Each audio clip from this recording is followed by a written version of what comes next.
देखिए ऐसा है, अभी जो आपने भी इन रीसेंट पास्ट कुछ डेवलपमेंट्स देखी, particularly relating to to issues.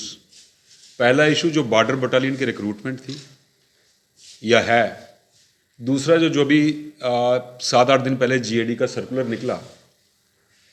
जहाँ तक बॉर्डर बटालियन की रिक्रूटमेंट का सवाल है, उसमें इशू बड़ा सिंपल और क्लियर है कि बॉर्डर बटालियन की रिक्रूटमेंट की एडवर्टीजमेंट जो है वो रीऑर्गेनाइजेशन एक्ट आने से पहले निकल चुकी थी और उसमें क्लियरली प्रोवाइडेड है कि जो रिक्रूटमेंट है वो डिस्ट्रिक्ट वाइज होगी।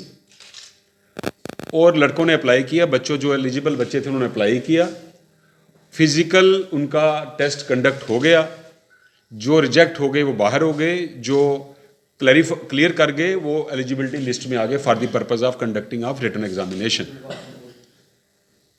लेकिन जो सुनने में आ रहा है, जैसे बच्चे हमारे पास भी आए, बार बार आए और सड़कों पे भी थोड़ा प्रदर्शन कर रहे हैं कि पुलिस हेडक्वार्टर कह रहा है कि इन पोस्टों को विड्रॉ करके री एडवर्टाइज या री नोटिफाई किया जाएगा।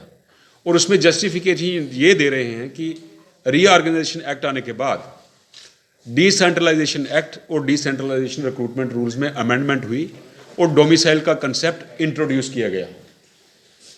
और दूसरा कह रहे हैं कुछ एलिजिबिलिटी चेंज हो रही है। यहाँ तक डोमिसाइल का कंसेप्ट है वो रीऑर्गेनाइजेशन एक्ट के बाद डिसेंट्रलाइजेशन एक्ट और रूल्स में अमेंडमेंट हुई। जब भी किसी कानून में अमेंडमेंट या संशोधन होता है वो प्रोस्पेक्टिव होता है, अनलेस अमेंडमेंट में प्रोवाइड किया गया हो कि ये रिट्रोस्पेक्टिव है।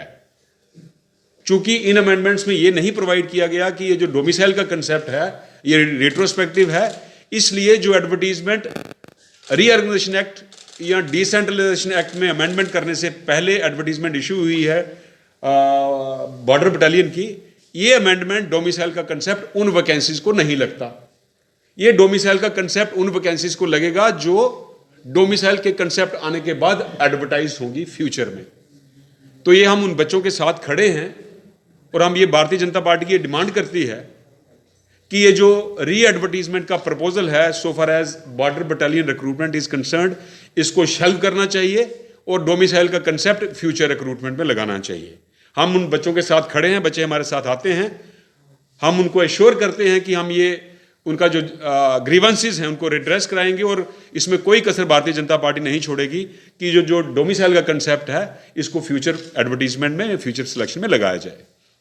दूसरा इशू ये भी बड़ा क्लियर है, लाउड है कि जनरल एडमिनिस्ट्रेशन डिपार्टमेंट जो कि नोडल डिपार्टमेंट है सभी डिपार्टमेंट्स का, इन्होंने अभी कोई 10 दिन पहले एक सर्कुलर निकाला है कि 31 अक्टूबर 2019 को, फिर ये एक बड़ी क्रूशियल डेट है जिस दिन रीऑर्गेनाइजेशन एक्ट इंप्लीमेंट हुआ, उससे पहले जितनी भी गेस्टेड पोस्ट एसएसआरबी को, जे.एंड.के पब्लिक सर्विस कमीशन को, जितनी नॉन गेस्टेड पोस्ट जे.एंड.के एसएसआरबी को रेफर हुई थी, एडवर्टाइज हुई थी, या यहाँ पे सिलेक्शन कंप्लीट नहीं हुई, या यहाँ पे सिलेक्शन लिस्ट इशू नहीं हो सकी बिकॉज ऑफ कोर्ट प्रोसीडिंग, यहाँ कहीं स्टे थे, वो सारी विड्रॉ करके री एडवर्टाइज की जाएंगी। इसमें भी लॉ बड़ा क्लियर है। देखिए मैं आपको क्लियर कर दूं और जम्मू कश्मीर के यूथ को भी क्लियर कर दूं, इवन कि सिलेक्टेड कैंडिडेट्स का कोई राइट नहीं होता अपॉइंटमेंट के लिए। Government can refuse appointment but for justified reasons.